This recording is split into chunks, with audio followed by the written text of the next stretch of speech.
好，来，乡亲啊，继续来看咱的国军加强过年的战备演习。惊啊，讲这个歹徒劫持着马术甲人质，海军派出着陆战队敌勤的兄弟，快速进攻，制服歹徒，救出着人质。这个现场演习的状况，都袂输是真的共款。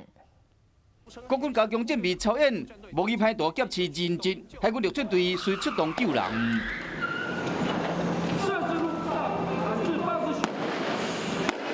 会使看到敌勤队员开枪拍车轮啊，阻止马术继续行，续来敲破窗仔门，悍马车弄马术，敌勤兄弟随入到车内制服歹徒，成功将人质拢总甲救出来。